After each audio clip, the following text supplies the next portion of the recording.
Very good morning friends. आज का topic acid reflex और एसिड डाइट, ये बालों के लिए कितना हानिकारक है।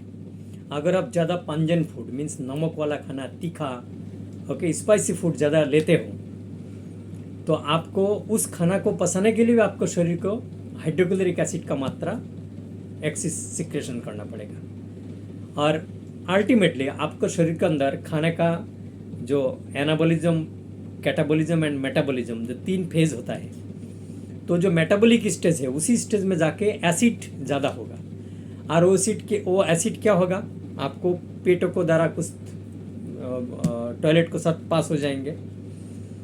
टॉयलेट करने को पश्चात मलदार में आपको हल्का हल्का जलन महसूस होगा पहले पहले, और अगर कब्जियत हो फिर धीरे धीरे कब्जी का वजह से धीरे धीरे धीरे धीरे वो एसिड का मात्रा और भी बढ़ेंगे, और आखिर में पाइल्स, फिस्टुला, भगोंदर, जो भी फिशर्स, वो सब शुरू हो जाता है। दूसरा फिर एसिड क्या होता है, अगर आपको ढकार को साथ खाना खाने का आधा घंटे एक घंटे के बाद देखो बहुत सारे आदमी को ढकार आता है, जिसको बोलते हैं इरेक्टेशन, और वो भी एसिड रिफ्लेक्स का वजह से होता है। खाना जब अतिशय स्पाइसी अथवा बार बार खाने का पॉलीफेजिया आदत है, खाना खा के उठा थोड़ा देर बाद फिर खाएंगे, तो पहले खाना पचा नहीं, फिर आप उसके अंदर फीड डाला।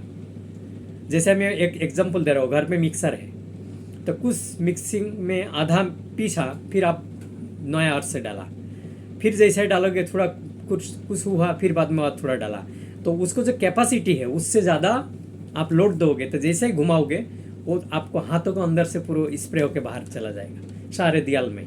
तो उसी प्रकार जब हमारा इंटेस्टाइन में एसिड का मात्रा एक लिमिट तक रहता है, एक्सिस मात्रा में पंजन food, junk food, fast food, ये सब डाइट जब लोगे एसिड फूड, तो उसमें उसको पचाने के लिए शरीर के अंदर ज़्यादा, शरीर लिवर से, पेंक्रियास से, इवन स्टोमक से ज़्यादा एंटी एसिडिक जूस सिक्रेशन करना पड़ेगा, जिसका एंजाइम बोलते हैं। उसी वजह से क्या होता है आपको सारे जो खाना जो मेटाबॉलिक स्टेज में पहुंचता है वो सारे का सारे एसिड में कन्वर्ट हो जाता है, टॉयलेट को साथ निकलता है, और मुंह से अगर ढकार होकर निकलता है तो उसको हम एसिड रिफ्लेक्स अथवा इरेक्टेशन बोलते हैं।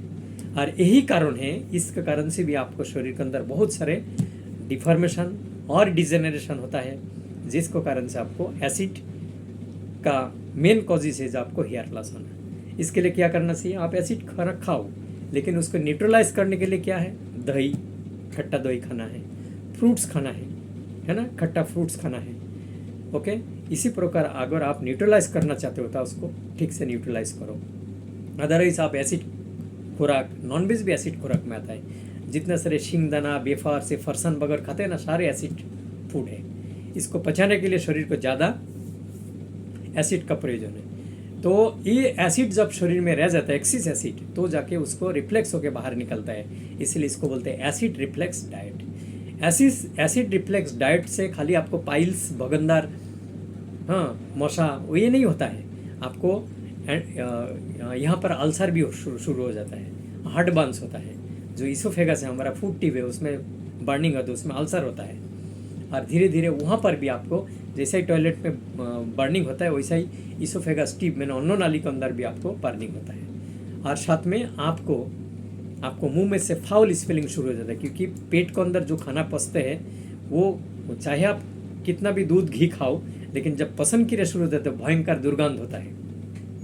जब हम किसी को एटोप्सी करता है, किसी पोस्टमार्टम करता है, अथवा किसी को सर्जरी करते हैं, अगर स्टोमक ओपन करना है तो पहले डॉक्टर को 100% प्रोटेक्शन लेना पड़ता है, क्योंकि भयंकर स्मेल रहता है हर एक प्राणियों में। और इसीलिए आपको एसिड फूड लेने से पहले 10 बार विचार करना चाहिए। एसिड फूड लो, लेकिन उसको न्यूट्रलाइज के लिए आपको खट्टा कोई भी फ्रूट जूस, ऑरेंज है, पाइनएप्पल है, मौसम्बी है, इस आपको जूस लेना पड़ेगा।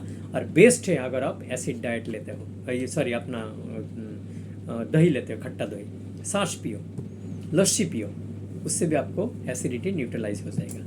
तो इसी प्रकार अगर आप एसिड कंट्रोल करोगे शरीर के अंदर, तो आपको हेयर ग्रेइंग, हेयर फॉलिंग, ये सारे का सारे कंट्रोल में हो जाएंगे। पेट में भयंकर एसिड, आपको हेयर फॉल होने ही वाला है।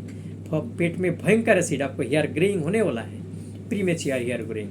जितना बच्चा फास्ट फूड, जंक फूड, पंजन फूड खाते हैं, जाके देखो आंखों में चश्मा और हेयर ग्रेइंग, हेयर फॉलिंग शुरू हो चुका है।